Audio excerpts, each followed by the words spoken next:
Bismillahirrahmanirrahim. Assalamualaikum warahmatullahi wabarakatuh.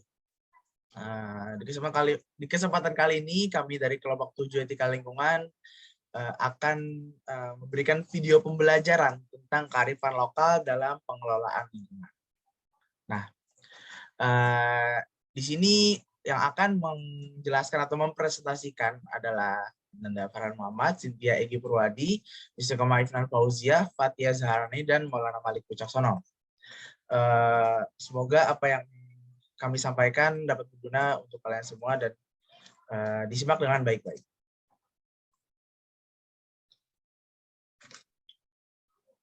Apa itu kearifan lokal? Kearifan lokal merupakan bentuk kearifan yang ada di dalam kehidupan bermasyarakat di suatu tempat atau daerah. Kearifan lokal merupakan sesuatu yang statis atau selalu berubah-ubah seiring dengan berjalannya waktu. Menurut Keraf 2005, kearifan lokal adalah semua bentuk pengetahuan, keyakinan, pemahaman atau wawasan, serta adat kebiasaan atau etika yang menuntun perilaku manusia dalam kehidupan di dalam komunitas ekologis. Menurut Francis Wahono 2005, kearifan lokal adalah kepandaian dan strategi pengelolaan alam semesta dalam menjaga keseimbangan ekologis yang sudah berabad-abad teruji oleh bencana serta keteledoran manusia.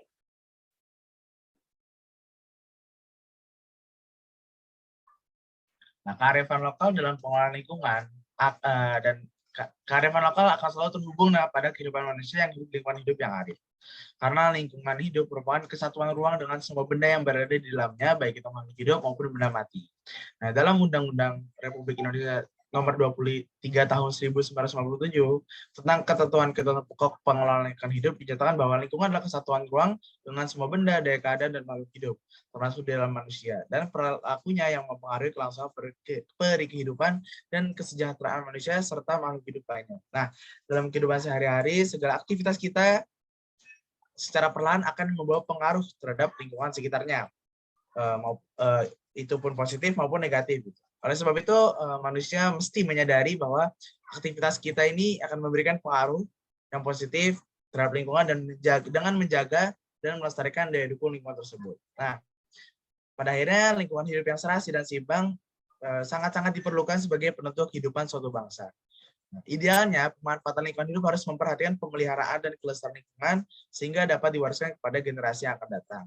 Nah, setiap pemanfaatan lingkungan harus bertujuan seperti tercapainya keselarasan, keserasian, dan keseimbangan antara manusia dan lingkungan.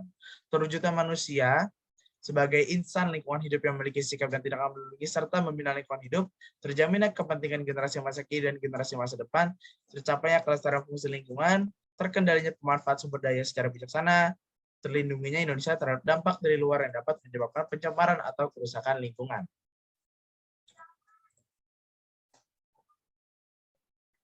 Kearifan lokal suku Baduy. Masyarakat Baduy percaya bahwa mereka adalah orang yang pertama kali diciptakan sebagai pengisi dunia dan bertempat tinggal di pusat bumi. Segala gerak laku masyarakat Baduy berpedoman kepada buyut karuhun atau ketentuan adat. Seseorang tidak berhak dan tidak boleh melanggar dan mengubah tatanan hidup yang telah ada dan sudah berlaku turun-temurun.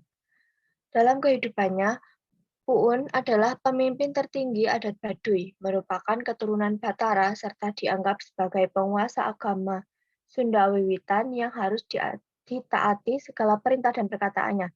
Rukun agama Sunda Wiwitan atau rukun Baduy terdiri dari Ngukus, Ngawalu, Muja, Ngalaksa, Ngalanjak, Ngapundayan, dan Ngareksaken Sesaka Pusaka harus ditaati oleh seluruh masyarakat Baduy.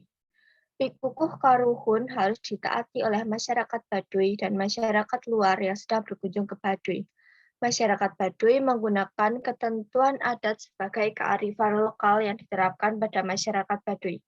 Ketentuan-ketentuan tersebut diantaranya sebagai berikut. 1. Dilarang mengubah jalan air. 2. Dilarang mengubah bentuk tanah. 3. Dilarang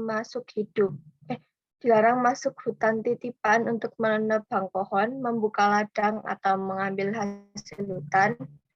Kawasan larangan dan perlindungan tidak dapat dialihfungsikan untuk kegiatan apapun. 4. Dilarang menggunakan teknologi kimia. Kelima, dilarang menanam tanaman budidaya perkebunan seperti kopi, kakao, cengkeh, kelapa sawit. Keenam, dilarang memelihara binatang ternak berkaki empat seperti sapi, kambing, dan kerbau. Ketujuh, dilarang berladang sembarangan. Berladang harus sesuai dengan ketentuan adat. Terakhir, dilarang menggunakan sembarang pakaian. Ditentukan adanya keseragaman dengan berpakaian. Baduy dalam berpakaian putih-putih dengan ikatan kepala putih, baduy luar berpakaian hitam atau biru gelap dengan ikatan kepala hitam atau biru gelap. Next.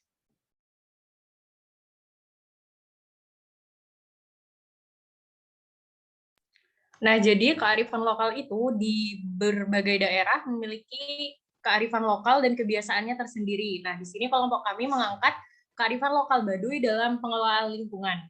Dalam penerapan ekonomi berbasis kearifan lokal dalam pelestarian lingkungan, masyarakat Baduy menerapkan larangan-larangan dalam melakukan pertanian maupun saat berladang. Larangan tersebut berupa 1. Dilarang menggunakan cangkul saat mengolah tanah, 2. Dilarang menanam singkong, 3. Dilarang menggunakan bahan kimia untuk pemberantasan hama dan penumpukan tanaman dilakukan secara tradisional. Yang keempat, dilarang pergi ke ladang pada hari Senin, Kamis, dan Sabtu. Yang kelima, dilarang membuka ladang di leweng atau hutan tutupan dan dilarang membuka lahan di hutan kampung. Nah, selanjutnya, untuk menjaga kelestarian alam, masyarakat Baduy mengelola lingkungan dengan membagi hutan menjadi 3 jenis berdasarkan letak dan fungsinya. Yang pertama yaitu hutan larangan, adalah hutan lindung yang tidak boleh dimasuki oleh sembarang orang, bahkan oleh orang Baduy atau pimpinan adat sekalipun. Hutan larangan Baduy diperlakukan istimewa, dijaga keutuhannya, dirawat kesehatannya. Siapapun dilarang memasukinya, tidak diperkenankan mengusiknya, mengambil sesuatu darinya, bahkan selai daun, sepucuk ranting, atau setetes madu pun tidak boleh diambil darinya. Yang kedua yaitu hutan lindung. Pemahaman dasarnya seperti hutan larangan, yaitu harus dijaga keutuhan dan kesehatannya. Potensi aslinya tidak terganggu dan tetap terjaga bedanya. Di hutan lindung ini, masyarakat Baduy yang ada di sekitarnya boleh memanfaatkan dan mengambil hasil hutan lindung secara terbatas.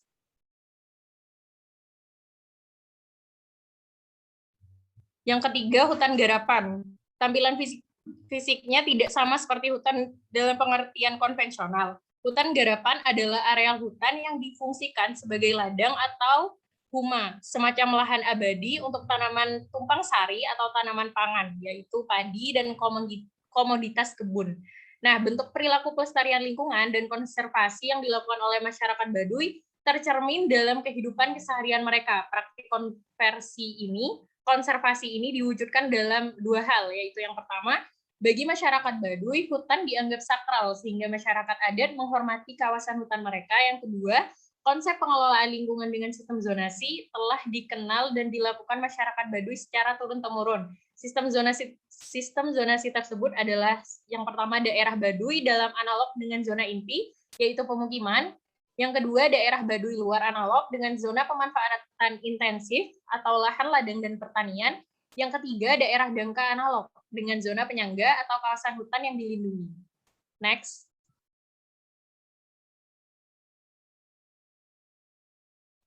Oke, kesimpulannya adalah kearifan lokal merupakan tradisi turun-menurun di suatu wilayah.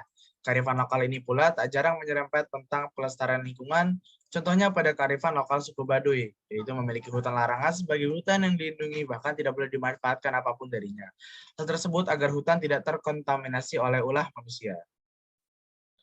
Nah, mungkin sekian video pembelajaran dari kelompok 7 etika lingkungan. Jika ada perkataan yang kurang tepat dari penyampaian kami, mohon dimaafkan. Kurang lebihnya, mohon maaf. Mohon pamit. Assalamualaikum warahmatullahi wabarakatuh.